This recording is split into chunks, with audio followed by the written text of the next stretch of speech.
আসসালামু আলাইকুম। বিবিসি আন্তর্জাতিক বিশ্ব সংবাদে আপনাকে স্বাগত। শুরুতে সংবাদ শিরোনাম, পরে বিস্তারিত।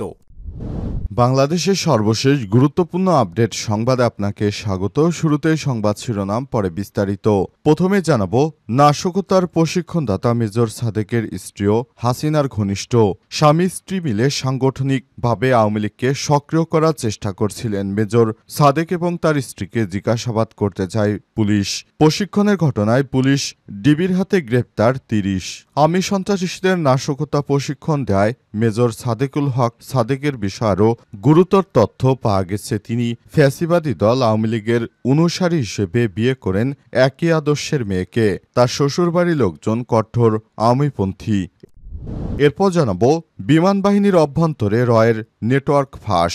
ছাত্র জনতার অভ্যুত্থানে ক্ষমতাচ্যুত শেখ হাসিনা ৫ই আগস্ট ২০২৪ দুপুরে কুর্মিটোলা বিমানবন্দরে গিয়ে ভারতে পালিয়ে যান। তার পালিয়ে যাওয়ার একটি ভিডিও ভাইরাল হয়েছে। সেই ভিডিও দৃশ্যের সঙ্গে সবাই পরিচিত। হাসিনার পালানোর এই একটিমাত্র ছবি কে তুলেছিল এ নিয়ে তদন্ত শুরু হয়েছে। এরই মাঝে বিমান বাহিনীর ২ ঊর্ধ্বতন কর্মকর্তাকে ভারতের রয়ের সঙ্গে তাদের যোগাযোগের সংশ্লিষ্টতা পাওয়া গেছে এবং গ্রেপ্তার করা হয়েছে। এদিকে কাপ্তাই লেকে পানি বিপদসীমায় খুলে দেওয়া হবে বাঁধের ১৬টি জলকপাট। সপ্তাহ জুড়ে টানা বৃষ্টি ও উজান থেকে নেমে আসা পানির ঢলে রাঙামাটির কাপ্তাই লেকে পানির উচ্চতা বিপদসীমায় পৌঁছেছে। আজ সন্ধ্যায় লেকের পানির উচ্চতা রেকর্ড করা হয়েছে ১০৭ ফুট মিন সি লেভেলে। এদিকে সুনামগঞ্জে শ্রমিক শিক্ষার্থীদের দ্বন্দ্ব, অনির্দিষ্টকালের পরিবহন ধর্মঘট। সুনামগঞ্জে বাস ভাড়া নিয়ে শ্রমিক ও বিশ্ববিদ্যালয় শিক্ষার্থীদের মধ্যে দ্বন্দ্বের জেরে মালিক শ্রমিকের ডাকা অনির্দিষ্টকালের কর্মবিরতি চলছে। এবং সর্বশেষ জানাবো, ইসরায়েলের সামরিক লক্ষ্যবস্তুতে হামলা। ইসরায়েলের সামরিক লক্ষ্যবস্তুতে হামলা চালিয়েছে ইয়েমেনের হুথি যোদ্ধারা। এক সংক্ষিপ্ত টেলিভিশন ভাষণে গোষ্ঠীটির সামরিক মুখপাত্র ইয়াহিয়া সারি জানিয়েছেন, তারা সিয়নি শত্রুদের সামরিক অবস্থানে ৩টি ড্রোন নিক্ষেপ করে। খবর আল জাজিরার। প্রিয় দর্শক, এতক্ষণ শুনছিলেন সংবাদ শিরোনাম, এবারে বিস্তারিত। তবে তার আগে বন্ধুরা, অনুরোধ থাকবে এই সংবাদটিতে একটি লাইক দিন। এই চ্যানেলে আপনি নতুন হয়ে থাকলে আমাদের সংবাদটি দেখতে দেখতে চ্যানেলটি সাবস্ক্রাইব করে রাখুন। কমেন্ট করে বন্ধুরা আপনার মূল্যবান মতামত জানিয়ে দিন আপনি বিশ্বের কোন দেশ থেকে বা বাংলাদেশের কোন স্থান থেকে আমাদের সংবাদটি দেখছেন এবং শুনছেন। আর বন্ধুরা, এই সংবাদটি আপনার সোশ্যাল মিডিয়া ফেসবুকে শেয়ার করে বন্ধুদেরও দেখার সুযোগ করে দিন। কমেন্ট করে জানিয়ে দিন আপনি বাংলাদেশের কোন স্থান থেকে আমাদের সঙ্গে রয়েছেন। এবারে বিস্তারিত। নাশকতার প্রশিক্ষণদাতা মেজর সাদেকের স্ত্রীও হাসিনার ঘনিষ্ঠ। স্বামী স্ত্রী মিলে সাংগঠনিকভাবে সংগঠিত করছিল আওয়ামী ক্যাডারদের। মেজর সাদেক ও তার স্ত্রীকে জিজ্ঞাসাবাদ করতে চায় পুলিশ। কট্টর আওয়ামী পরিবারে বিয়ে করেন মেজর সাদেক। প্রশিক্ষণের ঘটনায় পুলিশ ও ডিবির হাতে গ্রেপ্তার ৩০। সিগন্যাল অ্যাপের গোপন গ্রুপে অভ্যন্তরীণ যোগাযোগ ওয়াসিম সিদ্দিকী।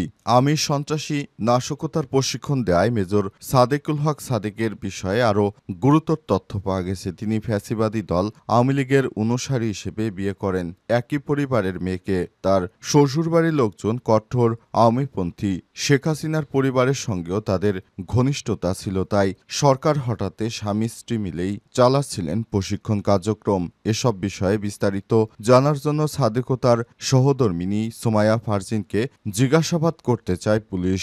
নাশকতার লক্ষ্যে রাজধানীর ভাটারি থানায় অনুসন্ধান চালিয়েছে। বসুন্ধরা আবাসিক এলাকার পাশে কেবি কনভেনশন সেন্টারে আওয়ামী সন্ত্রাসীদের সশস্ত্র ও অনলাইন যুদ্ধের বিষয়ে প্রশিক্ষণ দিচ্ছিলেন মেজর সাদেক এবং সুমাইয়া। তারা প্রায় ৫ মাস ধরে আওয়ামী ক্যাডারদের সংগঠিত করছিলেন।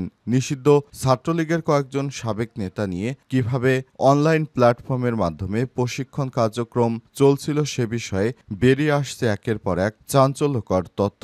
ভাটারা থানার মামলার তদন্তের স্বার্থে তাদের ২ জনকে হেফাজতে নেওয়া দরকার বলে মনে করছে পুলিশ। ইতিমধ্যেই সেনা হেফাজতে থাকা মেজর সাদেককে নিজেদের হেফাজতে পেতে যথাযথ মাধ্যমে চিঠিও পাঠিয়েছিলেন তারা। এ বিষয়ে সর্বশেষ রোববার পর্যন্ত চিঠির জবাব পায়নি কিংবা মেজর সাদেককে নিজেদের হেফাজতে পায়নি বলে জানিয়েছে তদন্ত সংশ্লিষ্ট সূত্র। বিমান বাহিনীর অভ্যন্তরে রয়ের নেটওয়ার্ক ফাঁস।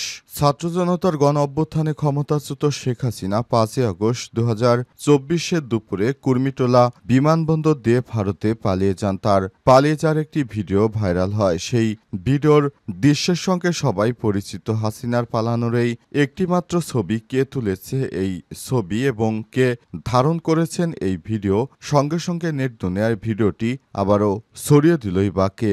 এয়ার ইন্টেলিজেন্স এই ঘটনার অনুসন্ধান এবং ছবি ধারণকারী ব্যক্তিকে ধরতে গিয়ে উদ্ঘাটন করল বাংলাদেশ বিমান বাহিনীর অভ্যন্তরে ভারতীয় গোয়েন্দা সংস্থা রয়ের নেটওয়ার্ক। এই নেটওয়ার্কের সঙ্গে সংশ্লিষ্টতায় গ্রেপ্তার বিমান বাহিনীর স্কোয়াড্রন লিডার আবদুল্লাহ ইবনে আলতাফকে ইতিমধ্যেই কোর্ট মার্শাল করে 10 বছরের সাজা দেওয়া হয়েছে। তিনি এখন গাজীপুরের কাশিমপুর কারাগারে হাই সিকিউরিটি সেলে বন্দী রয়েছেন। রয়ের সংশ্লিষ্টতায় বিমান বাহিনীর উচ্চপদস্থ 6 কর্মকর্তা air vice marshal M A Awal Hossain, air vice marshal Jahidul Islam Sayeed, air commander Mohammad Aminul Haque, group captain Abdullah Al Faruk, group captain Mohammad Shamim এবং উইং কমান্ডার সাইদ মোহাম্মদকেও শনাক্ত করেছে। তাদের বাধ্যতামূলক অবসরে পাঠানো হয়েছে।